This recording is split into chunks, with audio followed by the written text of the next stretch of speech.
Hello hi friends, welcome back to Sai Surya cooking channel. Today recipe వచ్చేసి మనం గారెలు చేసుకుందామండి. అది శనగపప్పు తర్వాత బొబ్బరి పప్పు రెండు కూడా నేను కలిపి నానబెట్టుకున్నానండి. ఇదిగో కొద్దిగా శనగపప్పు, కొద్దిగా బొబ్బరి పప్పు. ఈ గారెలు అయితే వేసుకుందామండి. దీనికోసం అయితే ముందుగా మనం దీన్ని మిక్సీ అయినా లేదా గ్రైండర్ అయినా, రెండు కాకుండా రుబ్బుకుంటే ఇంకా చాలా రుబ్బు కూడా ఎక్కువగా వస్తుంది. తర్వాత గారెలు కూడా చాలా కరకరలాడుతూ కూడా ఉంటాయండి. ఎక్కువ శాతం నేను బొబ్బరపప్పు గారెలు చేస్తూ ఉంటానండి. మా పిల్లలకి ఎక్కువ మా ఇంట్లో అవే ఎక్కువ తింటుంటారు. సో రెండు పప్పులు కలిపి గారెలు చేద్దాం అనుకుంటున్నానండి. సో దానికోసం అయితే నానబెట్టుకున్నాను కదండి, ఇది మిక్సీలో వేస్తానండి. ఓకేనండి. దాంట్లోకి మనం ఒక 4 రెడ్ చిల్లీసు, వెల్లుల్లిపాయ పలుకులు, కొద్దిగా జీలకర్ర, వీటిని ఇందులో వేసుకుందామండి. ఇవి తుంచి వేసుకుందామండి, లేదంటే పప్పుతో పాటు సరిగ్గా నలగవు. లేదు రెడ్ చిల్లీ పౌడర్, కారం పొడి కూడా వేసుకోవచ్చండి, మన ఇష్టమే. సో నేను ఒక్కోసారి అలా వేస్తాను, ఒక్కోసారి ఇలా వేస్తానండి. ఇప్పుడు ఈ పప్పు అంతా కూడా మనం కడిగేసుకున్నదేనండి, ఆల్రెడీ నేను కడిగింది.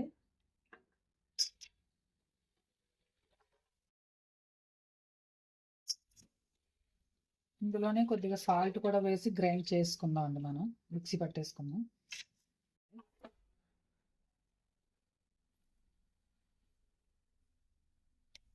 ఓకేనండి. దీన్ని ఇప్పుడు మనం మిక్సీ పట్టేసుకుందాం. పట్టుకున్న తర్వాత ఉల్లిపాయలు, పచ్చిమిర్చి అన్నీ కూడా కట్ చేసుకుందాం అండి. ఓకేనండి, మిక్సీ పట్టేసుకున్నాం కదా,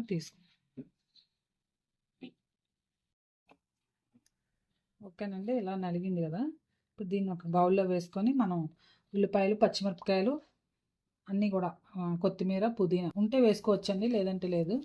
ఇవన్నీ కట్ చేసుకొని మనం గారెలు వేసుకుందాం.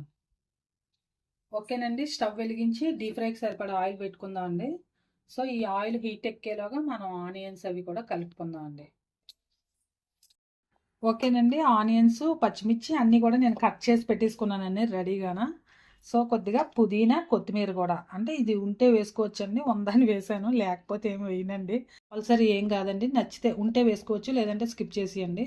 సో ఇప్పుడు ఇందులో మనం ముందుగా గ్రైండ్ చేసి పెట్టుకున్న ఈ పప్పు ఉంది కదండి, గారెలది రుబ్బు, ఇది వేసుకుందామండి. గార్లిక్ ఎప్పుడు ఇలా కొంచెం కచ్చా పచ్చగా బరకగా అలా రుబ్బుకోవాలండి. అలా గ్రైండ్ చేసుకుంటేనే మనకి చాలా బాగుంటుంది. మరీ అంత ఫైన్గా మెత్తగా కూడా పేస్ట్ చేసేకూడదండి. కలుపుకుందాం అండి. ఆల్రెడీ మనం రెడ్ చిల్లీస్ వేసుకున్నాం కదండి, ఇంకా కారం అవసరం లేదు. ఇలా పచ్చిమిర్చి, ఆనియన్స్ ఇవన్నీ కూడా మొత్తం అంతా కూడా బాగా కలుపుకుందాం అండి. కలుపుకున్నాక మనం ఆయిల్ హీట్ ఎక్కిన తర్వాత వేసుకుందాం అండి.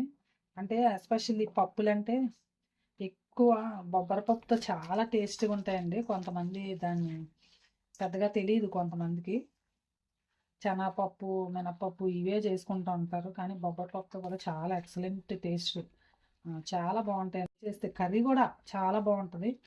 బొబ్బరపప్పు టమాటా వేసి వండుకుంటే సూపర్గా ఉంటుందండి. ఓకేనండి, కలుపుకున్నాం కదా, ఇప్పుడు మనం ఆయిల్లో వేసుకుందాం. ఓకేనండి, ఆయిల్ హీట్ ఎక్కిందేమో చూద్దామండి. ఓకేనండి, చాలా ఫాస్ట్గా వస్తుంది కదా, అంటే బాగా హీట్ ఎక్కింది. ఇప్పుడు గారెలు వేసుకుందాం.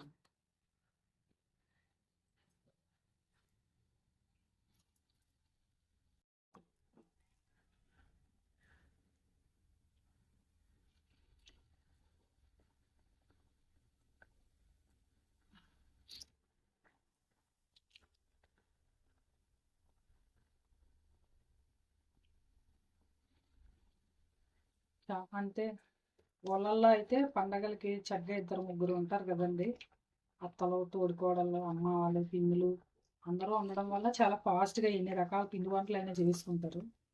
ఇక్కడ మా ఇంట్లో నేను ఒక్కదాన్నే చేసుకోవాలండి, అందువల్ల కొంచెం లేట్ అవుతుంది.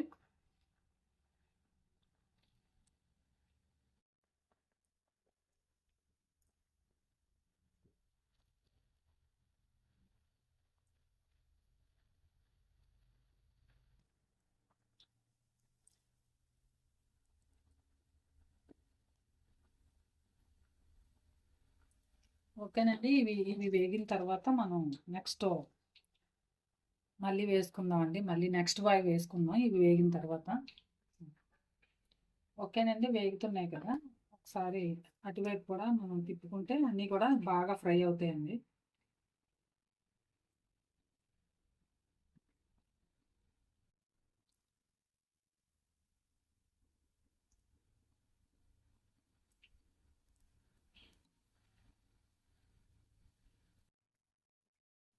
ఓకేనండి, ఫ్రై అయిపోయాయి కదా, ఇప్పుడు వీటిని తీసుకున్నామండి.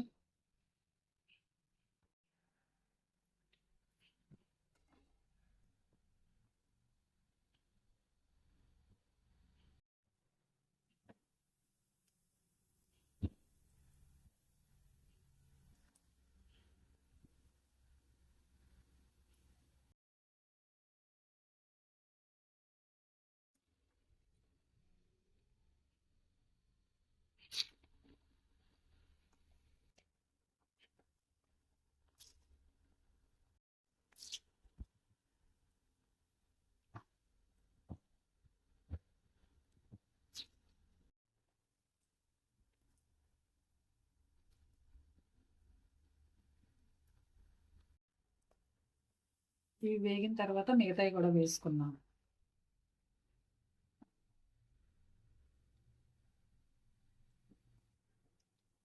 తీసుకున్నామండి.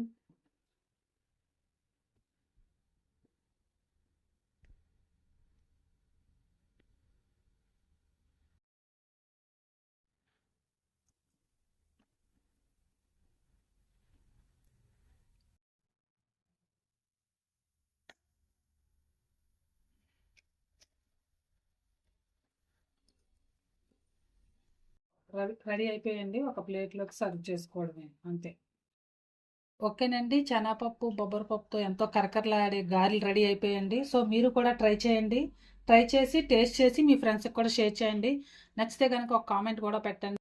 Please like and subscribe my channel. Bye friends, మళ్ళీ నెక్స్ట్ వీడియోలో ఇంకో వంటతో కలుద్దాం.